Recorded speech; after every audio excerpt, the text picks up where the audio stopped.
Վերաբերվում, ինչպես արդեն հասկացանք փոխնախարարի պատասխանից, այդ հիմնախնդիրների լուծման համար նախատեսված բյուջետային գումարները փաստորեն ավելացվել են 4 միլիարդով, 5.1%-ով, բայց ըստ էության, ըստ նրա պատասխանի, միգուցե իր կարծիքով, միգուցե ինքը սխալվում էր, բայց հիմնականում ոչ թե նոր միջոցառումների, նոր ծառայությունների առաջարկի հաշվին, այլ եղած գործող ծրագրերի շահառուների թվաքանակի ավելացման հաշվին է այդ 4 միլիարդի ավելացումը։ Հիմա ես կուզեի հասկանալ, այդ գործող ծրագրերը այդ ոլորտում, այդ ուղղությամբ, ինչ արդյոք կատարվել է հետազոտություն, ինչ արդյունավետություն են ապահովել եւ արդյոք այդ ապահոված արդյունավետությունը այդ տեմպերը, որոնք որ ապահովել են այդ ծրագրերը, գործող ծրագրերը, բավարար են ժողովրդագրական խնդիրները լուծելու հիմնականում լուծելու համար եւ մի կարևոր հարց դուք քանի դեռ նախարար չէիք падգամավոր եղած ժամանակ ժողովրդագրական խնդիրների լուծման ոչ միայն դուք իհարկե ռազմավարությունը այդպես է կարևորում է ներգաղթը, բայց դուք որպես падգամավոր արտահայտեցիք հետեւյալ միտքը, որ այո ժողովրդագրության հիմնախնդիրը լուծման անհրաժեշտ հիմնախնդիր է եւ մենք պետք է հասկանանք, որ դրա համար կարևոր ուղղությունը ներգաղթը եւ մենք պետք է հասկանանք, որ ներգաղթողները պարտադիր չէ որ լինեն հայեր եւ դա կատարվեց ձեր հայտարարությունը կատարվեց գրեթե միաժամանակ երբ Ալիևը հայտարարեց 300,000 ադրբեջանցիների Հայաստանում վերաբնակեցվելու մասին արդյոք սա պատահականություն էր թե ոչ արդյոք դուք արդեն որպես նախարար եւ որպես ռազմավարության պատասխանատու իրապես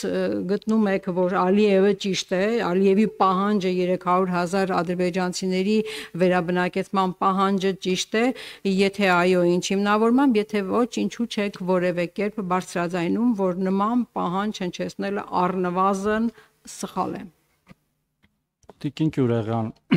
ինչքան էլ ուզեք, որ Ալիևի պահանջները կատարվեն, չեն կատարվելու։ Ինչքան ուզեք Ինչքան ուզում ա բարձրաձայնեք Ալիևի պահանջների մասին, տարբեր, այս պահանջի, մյուս պահանջի, Ալիևի խոսնակի կամ խոսափողի դեր, ինչքան ուզում ա տանեք, մեկա տեղի չեն ունենալու այդ պահանջները, այդ մեկ։ Եվ կարող եք պարզապես պրեսայի մամուլի մոնիտորինգ անել եւ տեսնել, թե Ալիևի պահանջների մասին Հայաստանի Հանրապետություն ով է խոսում։ Ձեր խմբակցությունից զատ երևի միայն ձեզ հարող ուժերը։ Ինչ վերաբերում է բուն հարցերին, ուրեմն ժողովրդագրությունը այո մեր կարևոր, եթե ոչ ամենակարևոր ուղղություններից մեկը պետք է լինի եւ ոչ միայն մեր նախարարության, այլ ընդհանրապես կառավարության եւ պետության, որովհետեւ իջեցող բնակչությամբ, ծերացող բնակչությամբ, քիչ ծնելիության բնակչությամբ երկրները չեն կարողանալու նաև տնտեսապես կայուն լինել եւ սրան առերեսվում են աշխարհի գրեթե բոլոր երկրները, նույնիսկ այն ավանդական մեծ եւ երբեմն ծնելիությունը սահմանափակող քաղաքականություններ վարող երկրներ, օրինակ նույն Չինաստանը, որը նույնպես կանգնած է դեմոգրաֆիական մեծ խնդիրների առջև։ Մեր բյուջետային ծրագրերում այս պահին եղած միջոցառումներից ժողովրդագրության բաժնում երկու ծրագիր են, որ հիմնական աճը ապահովում են, դա երեխաներ ունեցող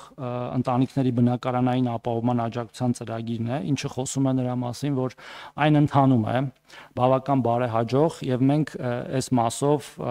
այն ավելի լավացնելու անհրաժեշտություն իհարկե ունենք, որտեղ մենք գիտենք, որ նաեւ երեխա ունենալուն որոշում կայացնելուն ընտանիքներում նպաստում է բնակարանային ապահովման հարցը, եթե նրանք ունեն համապատասխան չափի եւ պայմանների բնակարան, նրանք ավելի հեշտ են այդ որոշումը կայացնում, եթե չունեն ավելի դժվար եւ սրա տրամաբանությունը այս է եւ աշխարհի շատ երկրներ, որտեղ ժողովրդագրական ծրագրեր են իրականացնում, բնակ ապահովումը անպայման իր տեղը ունի եւ երկրորդ ծրագիրը դա ընտանիքում 3 եւ ավելի ընտանիքում երրորդ եւ հաջորդ երեխային տրվող նպաստի ծրագիրն է, որը աճ ունի եւ ես ուզում եմ ասել, որ մենք շուտով ամենայն հավանականությամբ ազգային ժողով կուղարկենք օրենքի նախագիծ, որով այդ աջակցությունը երրորդ եւ հաջորդ երեխային մինչեւ 6 տարեկանը 50,000 դրամ վճարելու աջակցության ծրագիրը կառաջարկենք դարձնել մշտական նպաստ, որտեղ նաեւ փորձն է ցույց տալիս, որ ավելի ճիշտ է պարբերական ամսական աջակցություններով խրախուսել կամ աջակցել ընտանիքներին իրենց երեխայի հոգսերը հոգալ, քան մեկ միանվագ դրամագլխով, որը տրվում է ծննդյան ժամանակ, եւ ցավոք սրտի հաճախ այդ մեկ միանվագ մեծ նպաստները կրկին այլ նպատակներով օգտագործվելով եւ արագ սպառվելով դնում են այդ ընտանիքին աղքատության մեջ եւ մեր անապահովության համակարգի ուսումնասիրություններն ցույց են տալիս, որ բազմազավակ 4 եւ ավելի, 5 եւ ավելի երեխաներ ունեցող ընտանիքների զգալի մասը ստանում է անապահովության նպաստ, այսինքն նրանք այդ երեխաները ունենում են, բայց չեն կարողանում հոգալ նրանց ծախսերը եւ այս ծրագիրը նպաստելու է նրան, որ եթե քաղաքացին որոշել է, որ ունենա, ապա ամեն երրորդ եւ ամեն հաջորդ երեխայի համար ինքը մինչեւ 6 տարեկան առնվազն ստանալու է այդ 50,000 դրամը այս պահին, միգուցե նաեւ հետագա տարիներին նաեւ դրա վերանայման անհրաժեշտություն ունենա, նաև այդ օրենսդրական փաթեթում մենք առաջարկելու ենք առաջին եւ երկրորդ երեխաների այսինքն համահավասարեցնել բոլոր երեխաներին տրվող այդ միանվագ նպաստը ծննդյան եւ բոլորին դարձնել 500,000 դրամ, առաջի եւ երկրորդի 300,000-ների փոխարեն նաև մի բան էլ հավելեմ, որ չչարաշահեմ, ժողովրդագրության ռազմավարությունից բխող նոր ծրագրերը ես քիչ առաջ չեմ հիշում արդեն որ գործընկերոջ հարցին պատասխանելուց ասացի, որ մենք նոր ծրագրեր էլ կունենանք, որտեղ հիմա միջոցառումների ծրագրի վրա ենք աշխատում եւ ընդունելու դեպքում իրենք բազմազան են եւ մեր ուղիղ պատասխանատվության տակ եւ նաեւ այլ գործընկերների պատասխանատվության տակ, որտեղ դրանք ներառում են թե ծնելիությունը խթանող, թե օրինակ վաղ մահացությունը կանխարգելող, թե ակտիվ ծերությունը խթանող տես ծրագրեր էլ ունենք եւ օրինակ հիմա մի ուրիշ օրենքի նախաձեռնություն, որով մենք ուզում ենք անել սահմանափակումը արդեն նաեւ պետական ծառայողների 65-ից բարձր աշխատելու սահմանափակումը նաև դրան է միտված, գիտեք որ մյուսների համար արդեն հանել ենք եւ ամփոփելով ներգաղթը ժողովրդագրական հարցերը լուծելու գործիք է, որը օգտագործվում է շատ երկրների կողմից եւ այդ գործիքը չի կարող չօգտագործվել, իհարկե խոսքը վերաբերում է կազմակերպված եւ հատուկ կրիտերիաներով մարդկանց, օրինակ ինչպիսին է ամերիկյան green card-ի ծրագիրը, կանադական ծրագիրը, երբ որ որակավորված մասնագետների ես բերում քո երկիր տարբեր երկրներ համալրում են իրենց թե աշխատուժը, թե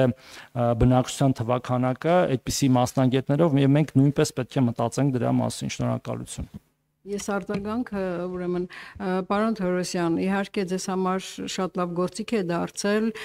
հարցից խուսափելու համար ընդդիմադիրներին անվանել, չգիտեմ ում խոսնակ, բայց ես ճիշտ հասկացա, որ դուք հենց հիմա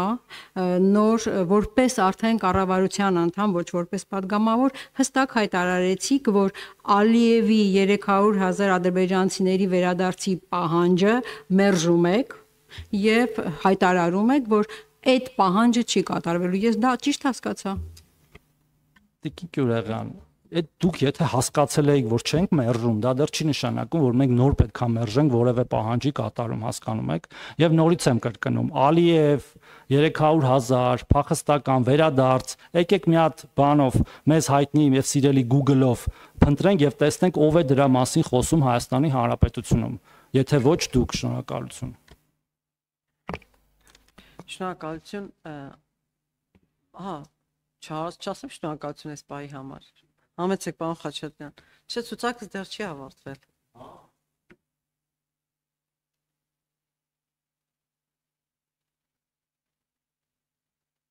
Պարոն Թորոսյան, ես իհարկե հասկանում եմ,